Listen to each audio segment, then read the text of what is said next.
Hello students, hello student family, hello grandpas and grandmas, how's everybody doing? Oh, you're watching Jeopardy when I'm not surprised. That's cool, that's awesome. And how are the babies and the kids and the dogs and the cats and everybody living there in quarantine? I know, I hear you. I hear your pain. But guess what? We need to keep ourselves at home. Be sure that we keep safe and healthy. Thank you so much for being back here from Suarez Basement, the only video podcast created especially for you. You see what I did there? Yes, for you. Students in the communication, media, and the arts, where you're going to be informed, educated, and entertained. And talking about entertaining, our guest today is one of the top entertainers that I ever met. She's in top of my list. She was a RuPaul Drag Race contestant in season 7. She is one of the most beautiful human beings inside and outside. The one and only Mrs. Kasha Davis is in the house. I'm freaking excited to have her today with us. So let's start our video podcast from Suarez Basement right away. Love you guys.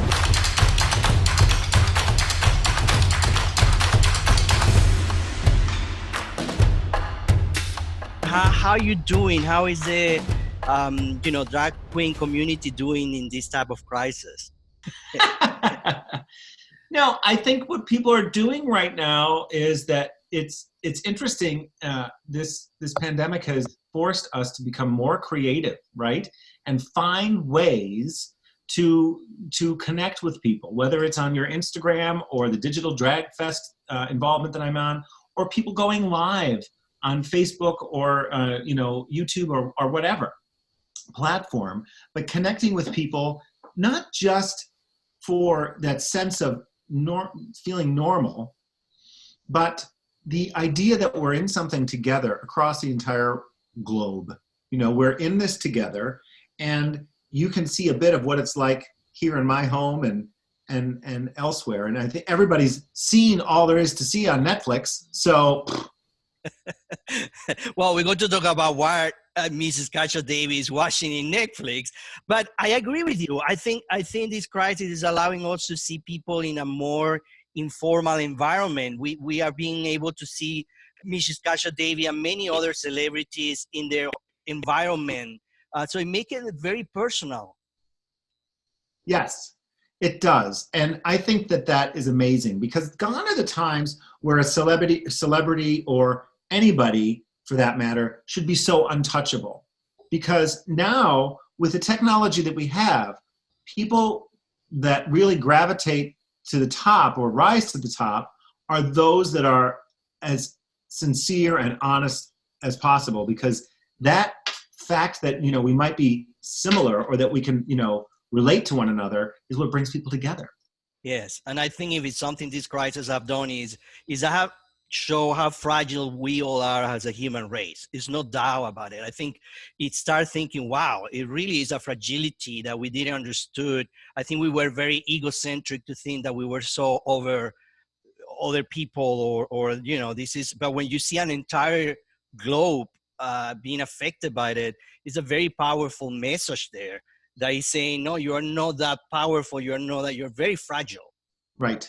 And I think that, and so personally, I read a lot of spirituality books and things, and there's a message in this that it's sort of getting us to wake up a little bit and be a little bit more conscious. I mean, we can go in an unconscious state as a people and run around chasing our dreams, which are what? Money and success and status. And this particular situation has kind of grounded everyone to realize that it's not about that. It's about family and taking care of the earth and taking care of one another. Yeah, and I call it, actually, it's like a reset button. I think it's a moment in life where everybody, and I say this to my students, this is a time for you to really think what the hell you want to do with your life. Yeah, it's not time to lose. Well, no matter who you are, you're probably looking at your mortality. Right. Because you're hearing about these numbers of people that are dying, regardless of their age, and you start to take a look at that and realize, what am I contributing? What am I doing in this lifetime? And am I grateful for what I do have versus, I believe in this, in the idea that the more grateful you are for what you have and what you have going on in your life, things will come together and relationships will happen. I mean, look at the two of us, we met because of a party, and now Right. we're doing this, these types of things and these connections and being genuine and honest and grateful will just build upon itself. But how much Miss Kasha David miss performing live, performing in front of a crowd? Because I miss going to class, I miss being in front of my students. So how much are you missing it? Well, of course I miss it. I miss the interaction that you have and that energy that you can have with somebody's facial expression or the laughter or the shock of a joke. But the reality is I'm finding so much that I can do with Instagram Live, Facebook Live, and these digital shows that I'm just kind of like a deer in headlights. I'm kind of putting myself, this is where I'm at, this is what I can do, and this is how I can contribute. And it sort of levels the playing field for performers where, if somebody's stuck at home and they don't jump on the technology, they sort of fade away unless they're just active, posting pictures and things. Because if you look, so many people, celebrities, politicians, sports figures, are all going live and talking and creating that. I mean, we're so fortunate to have this technology, right? That we can do that. Can you imagine this, like, I don't know, the Black Plague? Right. How we could get connected? Yeah, you didn't. And I think that, some people are like, oh, those divorces are going to be up. And then, personally, for myself and my husband, we're together 17 years. And I can selfishly say that it's been quite magical. We've had some wonderful times together and talking about some of these things. What will we do? Are we on the right track on things that we want in our lives or that are important to us? And are we fostering those relationships such as our children and our other family members? And so we're doing fun things over Zoom, like just gatherings and stuff like that. So, it's very interesting. So, Mrs. Kasha Davis, I'm a professor. I'm in love with what I do. I love my students. In fact, this podcast was created for them.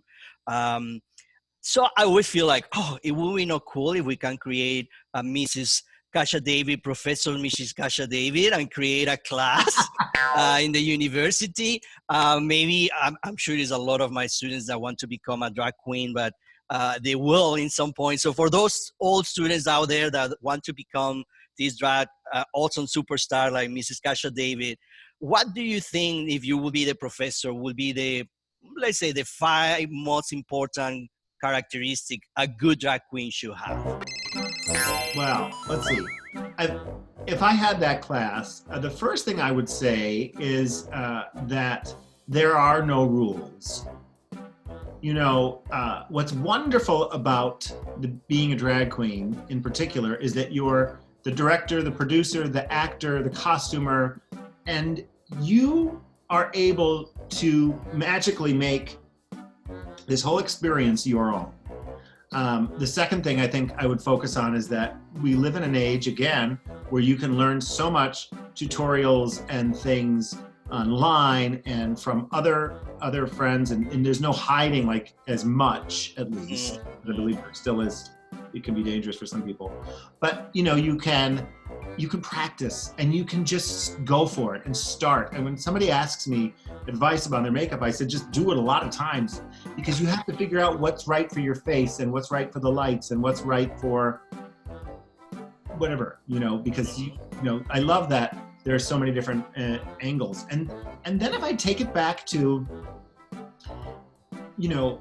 the theater aspect and the political aspect, some people have a message and others are, with regard to their politics, other people are looking at it as they've created a character. Well, if you're creating the character, what's the backstory?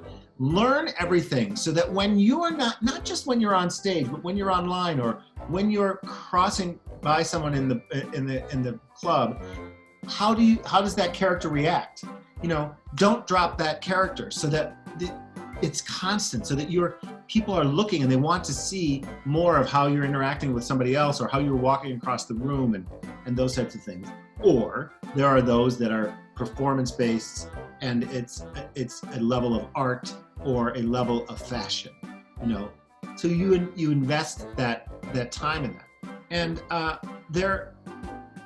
guess, well, that's three things. Well, I think that those are good things to start for sure. I mean, it would be great to have you actually in a class in the theater department, and it would be fantastic because again, those are techniques that any performer should know and should have, the character development and stay in character. Here's number 4. What kind of an artist are you? How do you treat the people you interact with? You know, this is like anything else, the entertainment business, it's a business. So when you encounter someone, whether it is casually, and they say, you know, someday I'd like to have you at my birthday party. Right. How does that connection, how important is it to you to make that connection and to make sure that you made a good impression, because you just never know what's next. And, you know, that you're just like anything else, your coworkers, how are you treating the other performers? Right. How are you treating the people at the venue? Are you on time? Are you respectful? Are you appreciative? And are you doing maybe for your community? Are you involved? Right. All of these things, drag queens they have so many different avenues that they can take, but it's so important if you want to work, because there's so many drag queens, you have to make sure that you make that good impression. So just to close our awesome conversation this afternoon, and again, I really appreciate it. All the students that are out there, I remember, I don't know if you are in the capacity to do this now, but you sing a beautiful song that actually touched me very, very much the day that we met at the end of your performance. And I was thinking, it would be so nice to close a little bit with that song, if you have it. I think I do. That was an amazing night. I have to say, all my friends, everybody. And that was the last time we actually were able to be all together. After that, we all were in quarantine. So we have not seen each other since that night. But it was so a special night. It really was fantastic. And we had so much fun. Yes, we had a great time. And you guys know how to throw a party. Yeah, we try. Hey, we're going to drop a party. Let's drop a party, right? I don't know if you were going to be able to hear the music. I hear it. I want you to know you can always depend on promises made and love without end. No need to wonder how faithful I'll be. Now and on into eternity. From here to the moon and back. Who else in this world will love you like that? Forever and always I'll be where you're at. From here to the moon and back. Fantastic. Thank you so much for being with us. You are a star in my heart, and I love this conversation, and I'm sure our students are going to love meeting you and to be able to interact with you. And I just thank you so much for your time. Well, I thank you, and thank you for spreading so much positivity. And to all those students out there, never, ever, ever let anybody say that you cannot follow your dreams and follow your heart, because it's yours and you can achieve it.